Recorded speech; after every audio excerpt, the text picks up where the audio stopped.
Now I want to tell y'all something. This video here ain't gonna be for the faint at heart. You know, you're gonna have to. This right here, you can't look at this video in the box of religion. You're gonna have to get outside that box and see the truth for what it is. So let me get started. This right here, the constellation Ursa Minor, is the North Star. Star type F-class supergiant. The mass 4.5 times the mass of the sun. The luminosity is 2,500 times brighter than our sun. The diameter is 70 million kilometers, 50 times our sun. Temperature 5,700 degrees Celsius. The distance from the Earth is 430 light years. It's located in the direction of true north, or geographic north as opposed to magnetic north. Polaris has been aligned above the North Celestial Pole for around 2,000 years. That's about the time Jesus was born. Now we're talking about the North Star, the same star that led the wise men, okay? Around 2,000 years ago was the time of his birth. All right, let's keep going. This stellar spiritually symbolizes renewal. Now this means, well, you know what renewal is. Start a new. This is a timeline. But the Messiah was supposedly had come right here, boom, and started a new timeline, a new renewal. From going this way, bam, he shows up, it's supposed to change stuff. All right, let's keep going. The Polarian star seed. First of all, before I get into all this right here, you have to open your mind a little bit to the fact that every soul comes from a star. Every soul comes from a star up in the constellations. Every one of them. And this is how it happens. In the beginning was God. God was a frequency or energy, whatever you want to call him, or it, whatever you want to call him. There is no man sitting on the throne. No, there is no man sitting on the throne. That's hogwash. That's hogwash. Yeah, we can cancel that out. That's fairy tale. A star. The star, the beginning. This star branches out to infinity. It reaches out to every corner. Now let me tell you, in order to know nothing existed, you had to know nothing existed. And you can't do that without what? Being aware. You had to be aware of it. A consciousness. You had to be aware. Now, it might not be the consciousness we understand looking out of our eyes and be able to think, but now I've had three NDEs. 3 NDEs. Now, I know how consciousness works.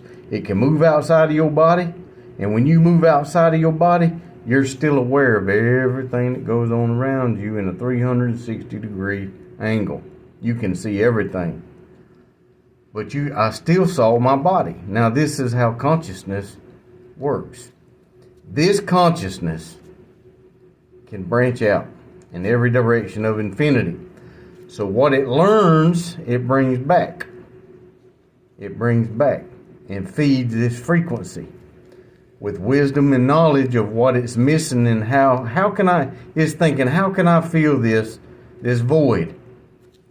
So this is what it does. Oops.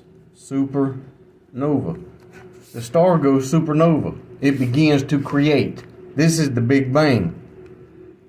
The Big Bang. The Big Bang, the star goes supernova.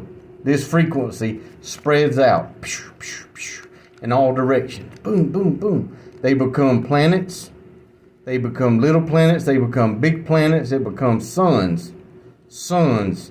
All right, and you got all these planets around this sun. These planets around this sun. Both of these planets might have suns that go around them. This one here. This one here. So it starts to create with it right there in the middle.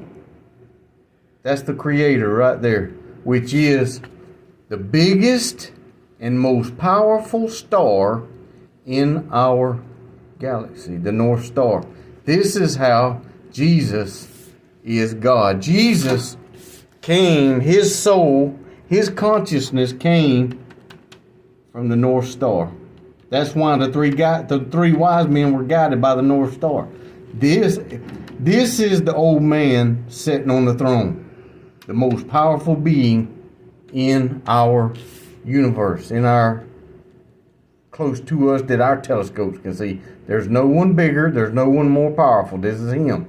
So one of his consciousness come down here, boom, and landed on the earth. And he was the Messiah. He come down. Now, these research this right here. Characteristics.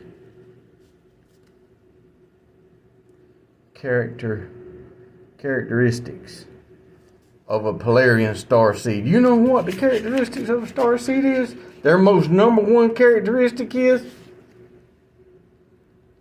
healing. Healing. Ninhursag and Enki got into a competition. Ninhursag made a bunch of races that could not awaken with the third eye. With the pineal gland, with the third eye. She made races that didn't know how to do that. Enki told her, hey, you make whatever you want to make. All these races, all these different races, you make them. But whatever you make, I'm going to beat it. I'm better than you, and I'm going to show you. So she started making dwarves, midgets. She started making Asians. She started making whites. She started making all kinds until Enki comes along and makes Jacob, which is Gilgamesh. Gilgamesh was the first human god besides Adam, which is Ptah. Now Ptah right there, he come from Atlantis. He flew in with Thoth whenever Atlantis was going under. If you'll look in my other videos, you'll see the history on this. Alright? Gilgamesh, right here, this is where he sees with his pineal gland. I have seen God face to face and my life is preserved. He used his pineal gland. This is Enki's creation. This, Jacob, began the 12 tribes of Israel because of this right here, because of the pineal gland. Even Jesus comes here in 6:22. Let thine eye be single. Single. Let thine eye be single, and thy whole body should be full of light. Single. He says, hey man, because some of these races that Ninhursag, they don't have their pineal glands inactive. They won't open up. But Enki, oh yeah. This is the sacred bloodline with RH blood, RH negative. If you have RH negative blood, your pineal gland can open. Y'all look at my videos, check them out. I got a lot of information there. If you like my stuff, follow me because I'm trying to go live with this so I can answer a lot of questions. Y'all keep it real out there, man. Y'all follow me and hit them like button.